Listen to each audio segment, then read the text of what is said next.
其實彈花咗車頭蓋嘅話，雖然少少點，都係成個頭蓋要噴嘅，因為咧佢已經係彈花咗底漆㗎啦。另外，車頭蓋嘅發熱比較高，要成個噴。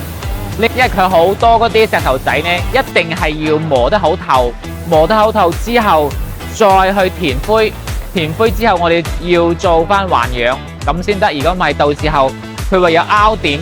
同埋會爆漆。呢一部咧就係寶馬嘅鑽石藍，亦都係比較難噴噶啦。我哋今次係即日交車挑戰，睇下呢個噴漆嘅效果點樣，有冇色差？整車穩健哥，保證冇得拖。